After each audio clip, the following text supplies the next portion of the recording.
নেককার মানুষ আছে তারা কিন্তু স্টপ করে। কেন করে জানেন?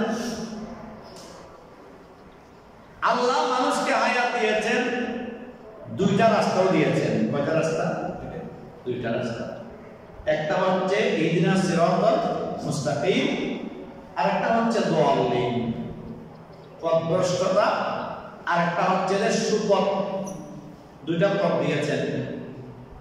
আমি আপনি যদি সুপথটা বেছে নিই, দেখবেন আমার দ্বারা আপনার দ্বারা কোনো অপরাধ সংঘটিত। আর যদি খারাপ পথটা আমি বেছে নিই, দেখবেন সমাজের মধ্যে অরাজকতা, অশান্তি, দুর্নীতি, সুদ ঘুষ, ঝগড়া বিবাদ এগুলো আস্তে আস্তে বেড়ে যাবে। কেন?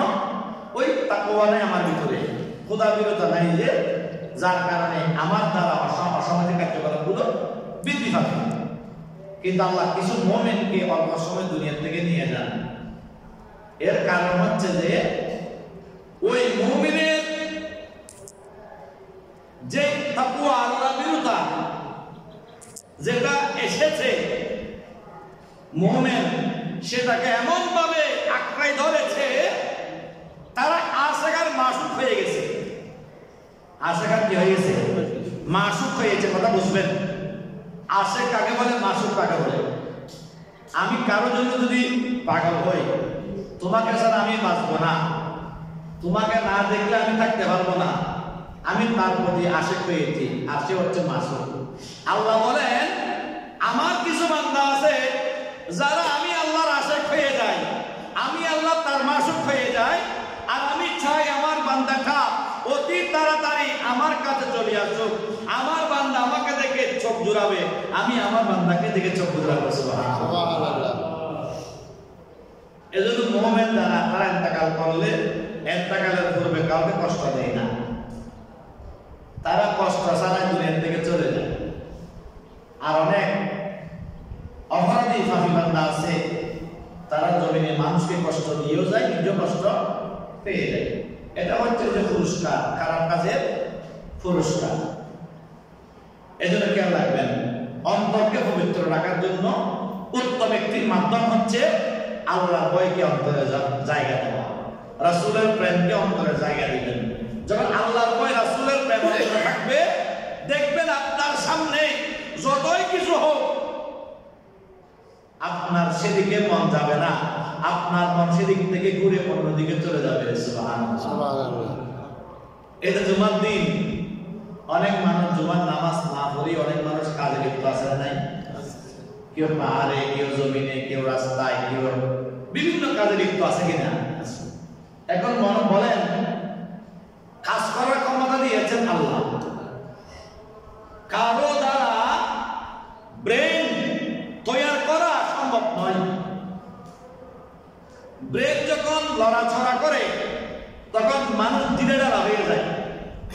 কিন্তু আল্লাহ বলছেন, বান্দা তোমার মাঝে একটা ব্রেন দিলাম, ব্রেনের দ্বারা তুমি কাজ করতেছ, তো তোমার ব্রেনে কি এটা ধরে না যিনি আমাকে ব্রেন দিয়েছেন বিনামূল্যে, টাকা ছাড়া, কোন প্রকারের তাকে ঘুষ দিতে হচ্ছে না, ইনকাম ট্যাক্স দিতে হচ্ছে না, কোনো কিছুর প্রয়োজন হচ্ছে না, যিনি আমাকে ব্রেন দিলেন, এত মহব্বত, ভালোবাসা, আন্তরিকতা করে, ওনার কি আবার আমার করতে হবে না?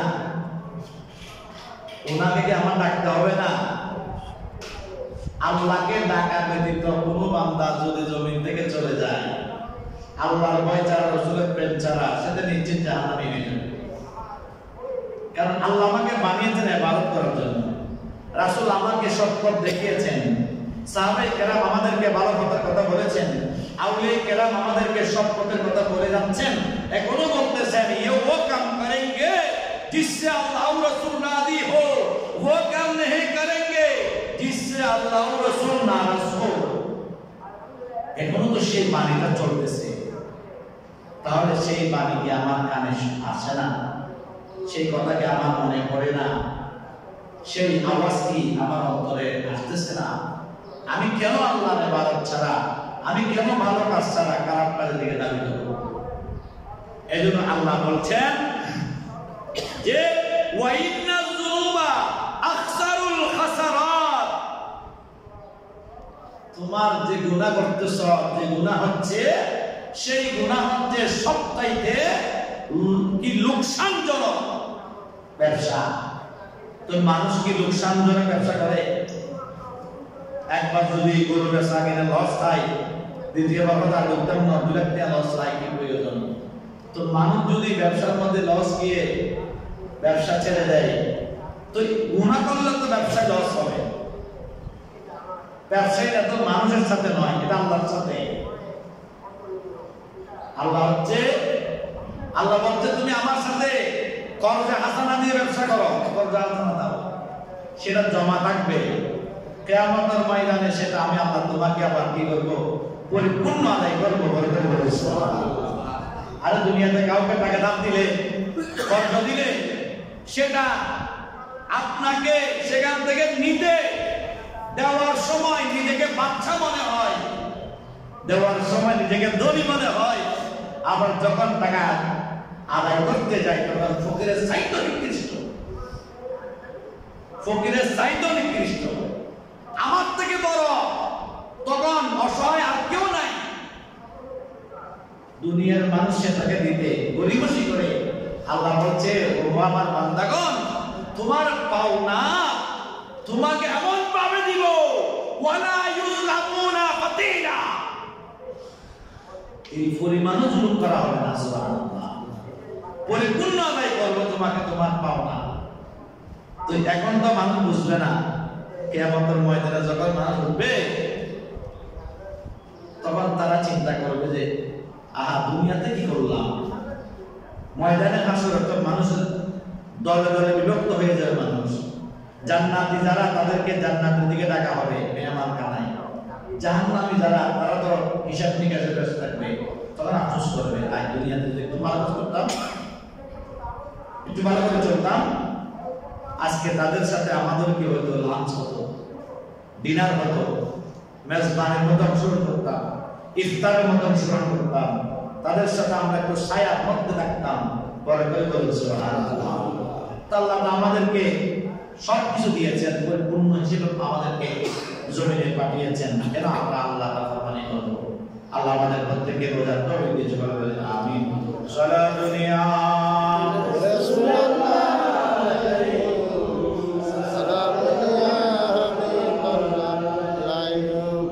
আল্লাহ বলছেন, ওয়া হুয়াল্লাযী ইয়াকবালু তাওবাতা আন ইবাদিহি। এই কথা জমিন আর কেউ বলতে পারবে না। মানুষ যখন মানুষকে কাজে রাখে, কাজের মানুষ একটু ভুল করলেই মালিক চেতে যায়, এই কাজ করলা কেন, হ্যাঁ ভুল করলা কেন, আমার লোকসান হয়েছে, ক্ষতি হয়েছে, এভাবে জানি দেখি না দেয়। আল্লাহ কি বলছে? আল্লাহ ডাক দিচ্ছেন, হে আমার বান্দাগণ শোনো, ওয়া হুয়াল্লাযী ইয়াকবালু তাওবাতা আন ইবাদিহি। এই আমার বান্দারা জমিনে শোনো, তোমাদের পক্ষ থেকে তওবা কবুল করার জন্য আমি আল্লাহ প্রস্তুত রয়েছি। সুবহানাল্লাহ, ক্ষমা চাও, তওবা করো, ফিরে আসো। আমি চেয়ে রেখেছি তোমরা ফিরে আসবে বলে, আমি মনে আশা রেখেছি, আসো। ওয়া ইয়াফু আনিস সাইয়্যা, তোমাদের প্রত্যেকটা গুনাহ আমি আল্লাহ মাফ করে দিব। সুবহানাল্লাহ, গুনাহ মাফ করে দিব, আসো। অপরাধ করেছো বলে দূরে যাইও না। কুল ইন কুনতুম আয়াতে গায়, নবীর হলে মানুষটি আল্লাহর বন্ধু হয়। হে নামাজি নবী প্রেম, হে নামাজি নবী প্রেম, নামাজের প্রথম শর্তে নবীর প্রেমেতে বান্দা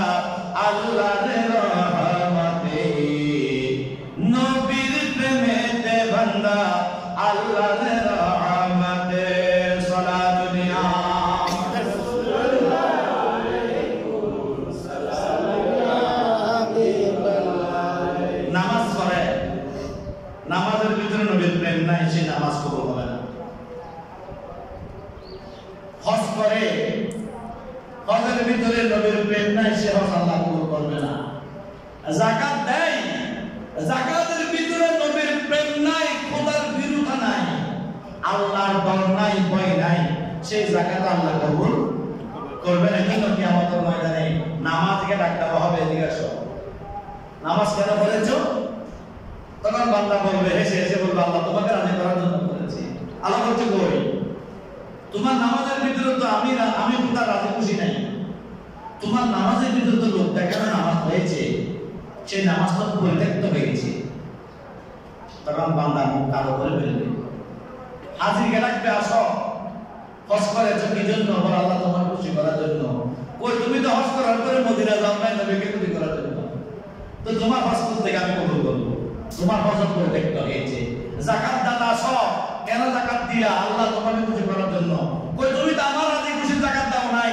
তোমার যাকাত দেওয়ার মধ্যে অনেক মানুষ বিরক্ত হয়েছে, অনেক মানুষ অসুস্থ হয়েছে, অনেক মানুষ মারা গেছে, অনেক মানুষ তোমার যাকাতের আশায় সারাদিন ইনকাম ছেড়ে দিয়ে তোমার লাইনের মধ্যে ছিল। তুমি 100-200 যাকাত দেওয়ার পরে সে তো যাকাত পাইনি, তোমার যাকাতও পরিত্যক্ত হয়েছে। এবার তো কোন মূল্য আল্লাহর কাছে তো নাই। ওই ইবাদত করতে হবে যে ইবাদতের মধ্যে আল্লাহর বিরুদ্ধে রাসূলের প্রেম ভালোবাসা আছে। সেই ইবাদত করলে দেখবেন আপনি আল্লাহ বলতে জানেন না, এখন আল্লাহ বলতে পারেন না, আপনি সহি শুদ্ধ করে আল্লাহর নামটি জবান উচ্চারণ করতে পারেন না।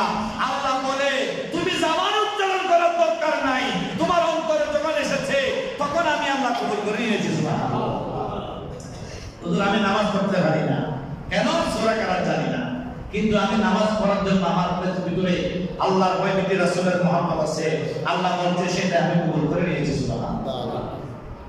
মসজিদের দিকে কদম বাড়াও, প্রতি কদমে তোমাকে কুরবানির সওয়াব দেওয়া হবে, প্রতি কদমে তোমাকে হজের সওয়াব দেওয়া হবে, প্রতি কদমে তোমাকে সওয়াব এবং সওয়াব দেওয়া হবে। সেই সওয়াব কিয়ামতের ময়দানে উহুদ পাহাড়ের চাইতে বেশি বড় হবে। সুবহানাল্লাহ। তো কেন তুমি পাহাড়ের এখন পরে রয়েছো, জমিনের পরে রয়েছো, দোকানে পরে রয়েছো, রাস্তায় দাঁড়িয়ে আছো? আসো, আল্লাহর দিকে একটু দাবিত হও, সরটা মাথাটা আল্লাহর দিকে ঝুঁকিয়ে দাও, সেই মাথার ঝুঁকানোর ভিতরে আল্লাহ তোমাকে নাজাতের ফয়সালা করে দিবেন। সুবহানাল্লাহ। ওই আমার নবী যে কথা বলেন নাই, উম্মত নামাজ না পড়লে জান্নাত পাবে, কথা নবী বলেন নাই। নবী বলেন যে আসসালাত আসসালাত আসসালাত, উম্মত নামাজ নামাজ নামাজ। ওই তুমি উম্মতের ভিতরে তো সেই নামাজের মহব্বত নাই, তো কেমনে তুমি দাবি করছো আমি রাসূলের আশিক? কেমনে তুমি দাবি করছো আমি রাসূলের উম্মত? কেমনে তুমি দাবি করছো আমি আল্লাহর বান্দা? আল্লাহ কি একবারে বলেছে তুমি আমার বান্দা? আল্লাহ কি একবারে বলেছে তুমি আমার বান্দা? আল্লাহ যাকে একবার বলবে তুমি আমার বান্দা, সে জান্নাতি হয়ে যাবে। সুবহানাল্লাহ। হাকিম যখন চেয়ারে বসে বিচার করে, কয়েদি যখন কাঠগড়ায় দাঁড়ায়, হাকিম যখন কয়েদিকে চিনে যদি বলে আরে তুমি তো আমার পরিচিত মানুষ, তখন বিচার 85% হালকা হয়ে যায়। কয় পার্সেন্ট? 85%, 90% হালকা হয়ে যায়। কারণ হাকিমের সাথে তার কি আছে? সম্পর্ক আছে। সে হাকিম তাকে চিনেন, তিনি হাকিমকে চিনেন।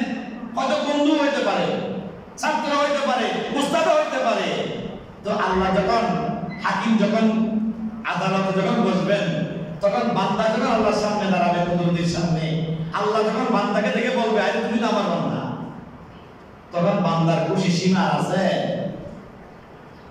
আর যদি বলে কই তোমাকে তো আমি চিনি না, রাসূল যদি বলে উম্মত তুমি আমার ঠিক আছে কিন্তু তোমাকে আমি চিনতে পারছি না, তুমি কোন ক্যাটাগরির উম্মত, তখন দেখবেন আফসোসের কোনো শেষ থাকবে না। এজন্য ইবাদত, রিয়াজত সবগুলো রিয়া ছেড়ে দিয়ে আল্লাহকে খুশি করার জন্য করতে হবে।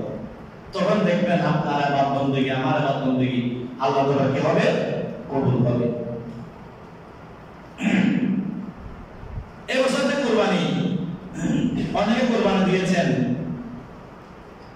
বর্তমানে এমন একটা প্রেক্ষাপট এসেছে, আমি এটা আগামী বছরের জন্য বলতেছি, এমন একটা প্রেক্ষাপট চলতেছে, আমি কুরবানি দিলাম কিন্তু পাড়া প্রতিবেশীর খবর নেই। তারা কি খেয়েছে? তারা কি রুটি গোশত পেয়েছে?